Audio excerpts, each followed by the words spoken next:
Bismillahirrahmanirrahim. Assalamualaikum warahmatullahi wabarakatuh. Waalaikumsalam warahmatullahi wabarakatuh. Saya Siti Hanifa dengan yang 21 Di sini saya akan menyampaikan ceramah terkait ujian akhir semester ilmu dakwah. Yang pertama dari mukadimah.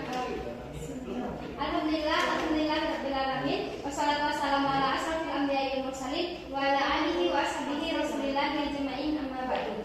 Alhamdulillahillazi hadana li hadza wa ma kunna linahtadiya laula an hadana Allah. Alhamdulillahillazi arsala rasulahu bil huda wa dinil haq liyuzhirahu 'ala dini kullihi wa kafa billahi shahida. Alhamdulillah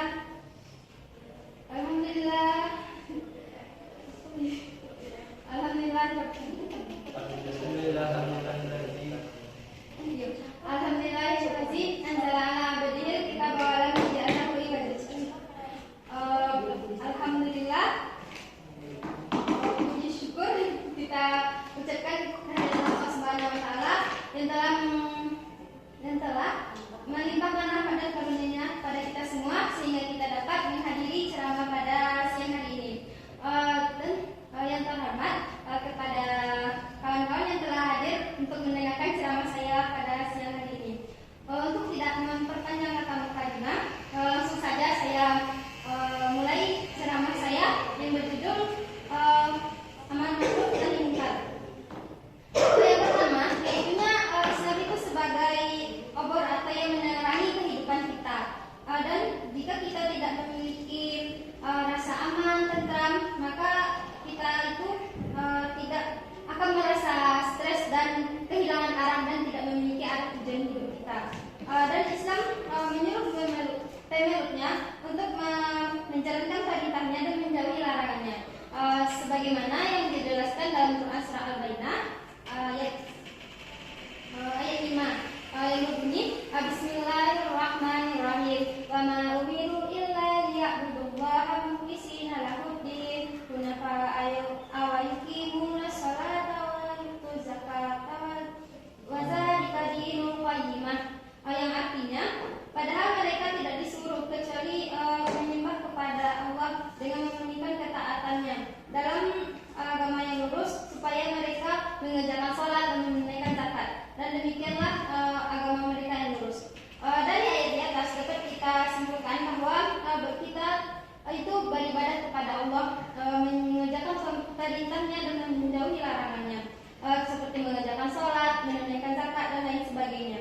Dan konsep dari Amar Ma'ruf Nahi Munkar ini, yakni seseorang itu dituntut untuk beribadah dan mengerjakan hal yang baik dan meninggalkan hal yang buruk.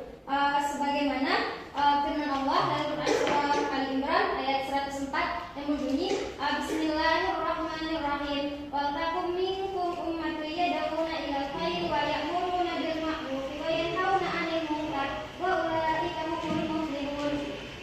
Dan hendaklah di antara kamu segolongan umat yang menyuruh kepada kebijaksanaan dan menyuruh kepada amar ma'ruf dan mencegah dari hal yang mungkar. Merekalah orang-orang yang beruntung.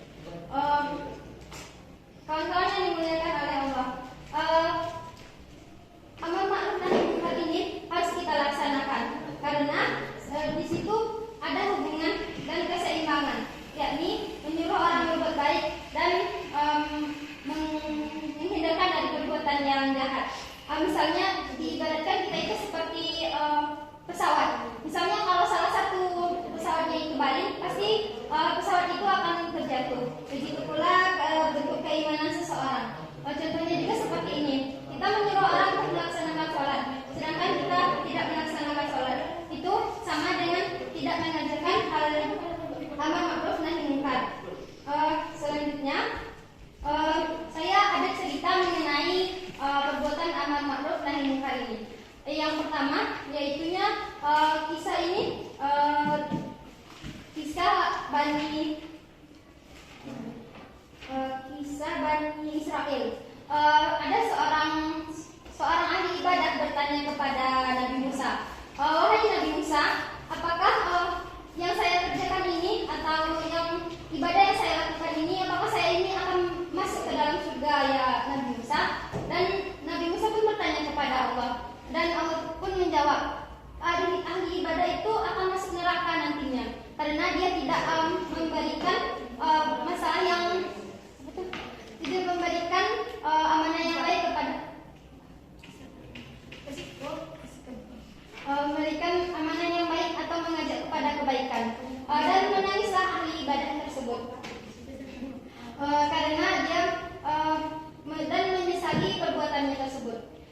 kemudian Bani Israel itu tertimpa sebuah bencana atau kekeringan, dan para ahli badai tersebut mengatakan seandainya segenggam pasir ini adalah sebuah beras, maka akan aplikasi kepada Bani Israel tersebut.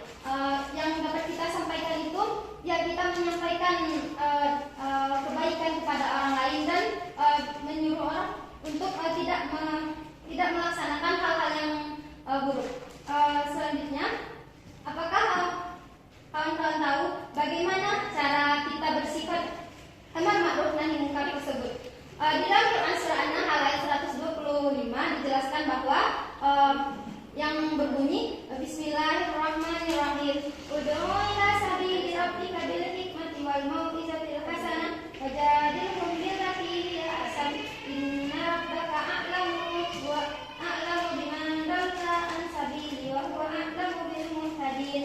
Yang artinya, suruhlah manusia kepada jalan Tuhanmu dengan hikmah atau perkataan yang baik, dan berdekatlah dengan mereka dengan cara yang baik. Sungguh Tuhanmu dialah yang lebih baik dan mengetahui yang sesat dari jalannya, dan dialah yang mengetahui apa yang dan yang mendapat petunjuk.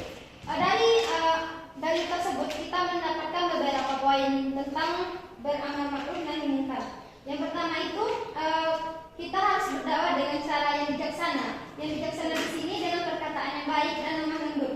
Yang kedua, dakwah itu harus disampaikan secara mau'izah hasanah dengan perkataan yang baik sesuai dengan bahasa yang baik pula, yang jadi bisa diterima oleh audiens tersebut. Dan yang ketiga, bila kita berdebat, kita menjawabnya atau menyanggahnya dengan cara yang baik. Dan yang keempat adalah sesuai dengan ayat di atas, kita itu senantiasa berdoa dan bertawakal kepada Allah. Mudah-mudahan apa yang kita sampaikan ini bisa memberikan petunjuk kepada orang lain.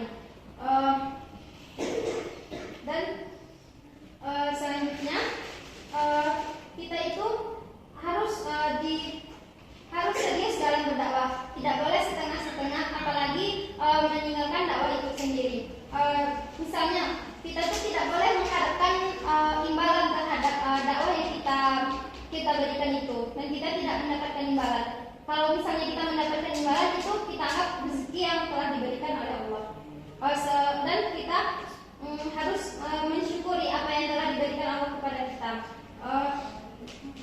Sekian ceramah yang dapat saya sampaikan.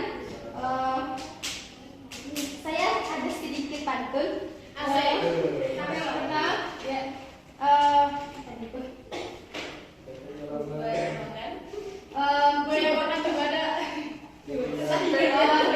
Kalau ada jarum yang patah, jangan disimpan di dalam lemari. Jika ada